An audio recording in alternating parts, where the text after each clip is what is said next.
everyone. In this video, we'll take up the next complex permanent tissue, that is the phloem. Phloem, it is also called as a food conducting tissue. Phloem is a food conducting tissue. Another name for the phloem is the bast. Phloem is also called as bast. Why is it called as the bast? Because many of the phloem fibers, one of the element of the phloem, that is a phloem fiber, many of the phloem fibers of various plants are used in the binding purposes. Especially the jute and the hemp. Jute and hemp are two good examples for the phloem fibers which are used in the binding purposes. So because of the binding property of the phloem fibers, these are also called as the bast. And these are, the phloem is a food conducting tissue. There are four elements of the phloem, like in the case of the xylem. And the elements of the phloem are, the first one is a sieve tube. The first element is a sieve tube. Second one is a companion cell. Third one is phloem parenchyma. And the fourth one is phloem fibers. These are the four phloem elements which are present in the angiosperms actually. When it comes to the gymnosperms, the sieve tubes are usually absent, and instead of sieve tubes, in case of the gymnosperms, sieve cells are present. Sieve cells are present in the gymnosperms and sieve tubes are present in the angiosperms. Coming to the companion cell, in case of the angiosperms, we get to see the companion cell. But in the gymnosperm, there is no companion cell. Instead of companion cell, albuminous cells are present in the gymnosperms. The elements of the phloem, there are four elements: sieve tube, companion cells, phloem parenchyma, and the phloem fibers. Instead of sieve tubes, in the gymnosperms, sieve cells are present. Instead of companion cell, in the gymnosperms, albuminous cells are present. But however, when we speak about the elements of the phloem, we take these four into consideration. That is sieve tube, companion cell, phloem parenchyma, and the phloem fibers. We will see one by one what it is. The first element of the phloem, that is a sieve tube.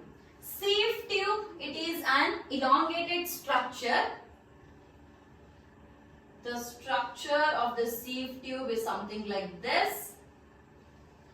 It is an elongated structure, and these are the end walls of the sieve tube.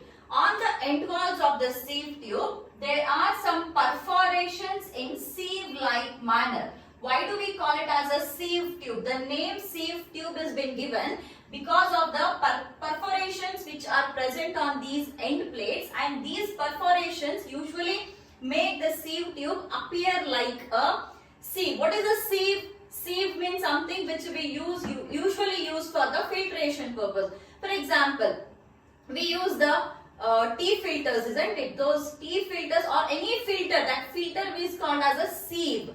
And this particular end plate of the sieve tube, so these are there are some pores on the end plate of the sieve tubes which are in a sieve-like manner, and those perforations which are present in the sieve-like manner are called as the sieve pores. These are sieve pores, and this end plate which is present here, so these are the sieve pores, and the end plate is called as a sieve plate. It is called as a sieve plate, and this is the sieve tube.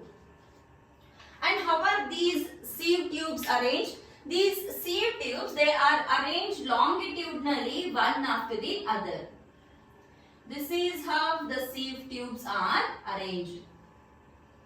Okay, and at every end plate we have these perforations. So this is one common wall between the common wall which is present here, and again here we have the perforations or the sieve pores, and through these sieve pores or through from one sieve element to another sieve element, that is from one sieve tube to another sieve tube, how is the water transported? Water is usually transported through the sieve pores. If the water is entering here, it enters from this sieve pore and then it comes inside, again it enters one more sieve pore and through one more sieve pore it goes here again. This will continue. So the water will be transported from one sieve pore to another sieve pore. Now, the internal structure of a sieve tube. The sieve tube at maturity. Okay, when a sieve tube is matured, we get to see a large vacuole like this. This is a large vacuole present. This is a vacuole, and surrounding the vacuole there is some amount of cytoplasm present. We'll do one thing. We'll not take it in the dotted lines. This is a vacuole present here, and surrounding the vacuole there is a cytoplasm. We usually call it as a peripheral cytoplasm. Very less amount of cytoplasm is present. So this is a vacuole and this is all the cytoplasm present. But however, remember there is one important point you have to remember about the phloem sieve tubes, that is no nucleus. There is no nucleus present in the sieve tubes at the maturity. At maturity, the nucleus is lost in the sieve tubes and all the functions of the sieve tubes are controlled by the companion cell, which is the next element of the phloem. In case of the gymnosperms, instead of the sieve tubes, we have sieve cells, isn't it? So, what is a sieve cell and what is a sieve tube, or what is the difference between these two? See, sieve cells are similar to sieve tubes. The only thing is the structure or the size of the sieve cell is quite smaller as compared to the sieve tube. Or we can say that a single sieve tube is made up of many sieve cells. Sieve cells together will make up one sieve tube. So if this is a sieve cell, I am writing the sieve cell here.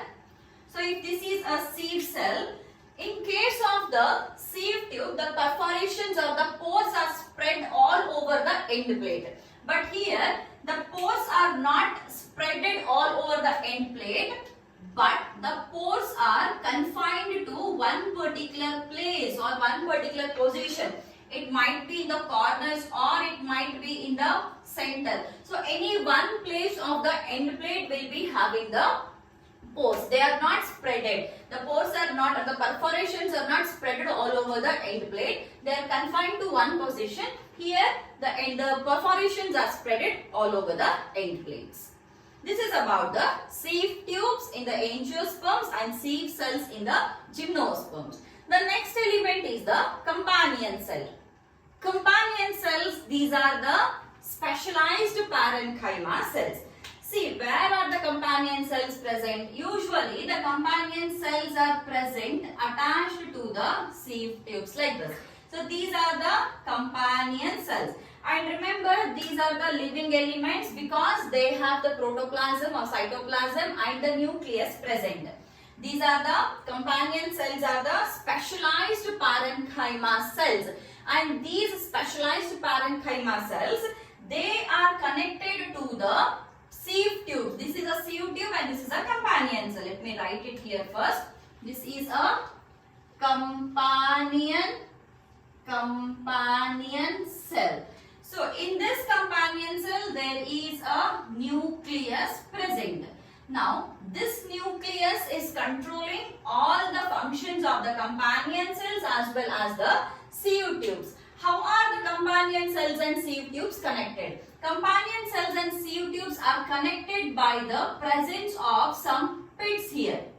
These are some small pits which which are present, and these pits will help in the movement of the materials from the companion cell to the sieve tube, and from the sieve tube to the companion cells.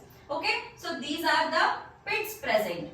Let me just write it. These are the pits and these are the companion cell, and inside this there is a protoplasm, or there is cytoplasm which is present. The important function of the companion cell, the function is it maintains the pressure gradient. It maintains the pressure gradient in the sieve tubes. How is it maintaining the pressure gradient in the sieve tubes? See, let's imagine the function is to maintain the pressure gradient in the sieve tubes. I'm just wiping it off just to okay. Now here, see, we have a xylem present. Let's imagine this is a tube of a xylem, and in the xylem there is all water flowing here. And here this is the phloem, so food will be definitely transporting. So let's imagine this is the food present here, and now the food has to be transported from one cell to another cell. What is happening? There is more amount of food present in this sieve tube at present. Okay, there is more amount of food present here. Now this, when there is more amount of food, it is as good as there is more amount of solute here. If there is more amount of solute, then there is less amount of solvent, and if there is less amount of solvent and more amount of solute, it is an imbalanced solution. It is not an equilibrium solution. That is being sensed by the companion cell. Now what the companion cell does is, the companion cell will withdraw the water from the xylem, and that water enters the sieve tube through the pits present here. Now when the water enters from the xylem to the sieve tube, now the concentration of the solution is also increased. See, the best example I can take is, this is a sieve tube, and this is a channel of the phloem present. Okay, we have a companion cell here. Let's imagine this is a xylem, and we have water present here. We have food present here. There are 100 molecules of food here, and there is, for 100 molecules of food there should be 100 molecules of water, then we call it as an equilibrium. But for 100 molecules of food there are only 50 molecules of water present. It means that this is a food and this is water.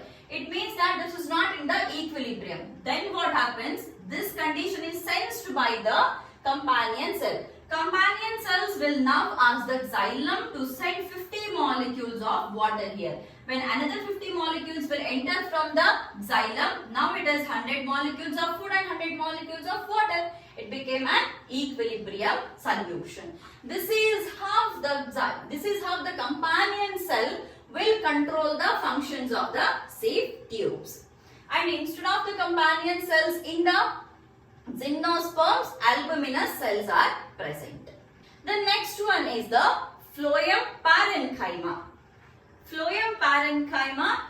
So these are the cells which are usually elongated with the tapering ends. They have these tapering ends. Tapering ends means the ends are usually pointed ends. So this is called as an tapering ends. And they have a cytoplasm. These are the living elements. Okay, this is a cytoplasm with a nucleus present. Okay, and the cell wall is made up of cellulose. Cell wall is made up of cellulose, and this is a nucleus present, and this is all the cytoplasm. The function of the phloem parenchyma. The first function is storage. Storage of food is the first function. Apart from the food, it is also storing. It stores food. Apart from the food, it is also storing some other substances like latex, mucilage, and other materials are also stored in the phloem. And one important thing which you have to remember about the phloem parenchyma is there are some pits present here and there in the phloem parenchyma cells. Okay, these are some small pits present, and these are present one after the other, and one phloem parenchyma is connected to another phloem parenchyma through these pits. And through these pits, there are some connections which are traveling from one cell to another cell, and these connections are called as the plasmodesmata. They are called as plasmodesmata or plasmodesmatal connections. Okay, so this is about the phloem parenchyma. Then finally we are left with one last element of the phloem, that is the phloem fibers. Phloem fibers. So here these fibers, as the name suggests, these are the dead elements because they are made up of sclerenchyma. They are made up of sclerenchyma. And the phloem fibers, they are also called as bast fibers. I had told this in the beginning also that phloem is called as bast because of these fibers. These fibers or these bast fibers or the phloem fibers of many species are used in the binding. Hence we call them as the bast fibers. And these are sclerenchymatous in nature. Since they are sclerenchymatous, there is a lignin deposition. There is a lignin deposition, and there is no cytoplasm or protoplasm, and there is no nucleus present. Hence these are the dead elements of the phloem. The phloem fibers, they are absent in the primary phloem. Phloem fibers are absent in primary phloem, and these phloem parenchyma, they are absent in monocots. And many a times they are also absent in a particular a family of the dicot, which is called as Ranunculaceae. Ranunculaceae is a family of a dicot wherein we don't find the phloem parenchyma. And phloem fibers, these are absent in the primary phloem. The commercially available phloem fibers, or the commercially important and known phloem fibers, are jute, flax and hemp. Jute, flax and hemp are commercially available phloems. Now, you can differentiate the phloem. Okay, you can differentiate the phloem into two categories, that is a primary phloem and the secondary phloem. What do you mean by primary phloem and secondary phloem? See, primary phloem is the one which is usually formed in the primary growth stages or the growing stages. So the primary phase of the plant life is called as the primary phloem, and the phloem which is formed during the secondary growth phase is called as the secondary phloem. Primary phloem and secondary phloem. Okay, primary phloem and the secondary phloem. This is formed during the primary growth phase and this is formed during the secondary growth phase. The primary phloem is differentiated into the protophlloem and the metaphloem. The primary phloem is differentiated into protophlloem and metaphloem. So we have already seen what is protoxylem and what is the metaxylem, isn't it? The first formed or the early formed xylem is called as a protoxylem and the later formed xylem is called as a metaxylem. Similarly, here the early formed phloem is the protophlloem and the later formed phloem is called as the metaphloem. So this is about the protophlloem and the metaphloem. So finally we will see one combined structure of all the elements of the phloem. So this is a picture which is showing all the elements of the phloem. The green ones which I have drawn here, these are the companion cells. and the dotted ones, these are the sieve tubes. See, if you have to draw a structure of a phloem which is including all the elements, so the most easiest way to draw is first just to draw a sieve tube like this. This is a structure of a sieve tube with the dots here. Now after the sieve tube, on the either sides, or you can just, okay, I'll take one more color. So just to draw one more cell like this, okay, which is showing the companion cell.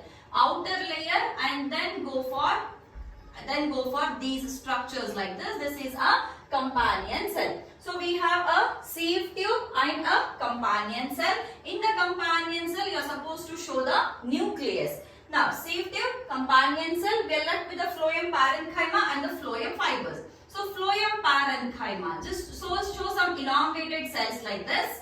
These are also the cells with the nucleus. So, these are the living elements of the phloem, hence you are supposed to show the nucleus here.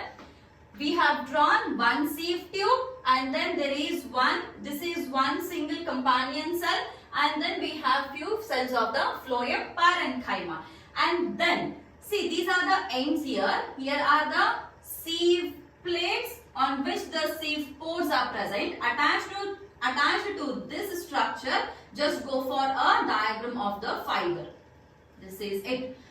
First element, sieve tube. Second element, companion cell. Third element is the phloem parenchyma, and the fourth element is the phloem fiber.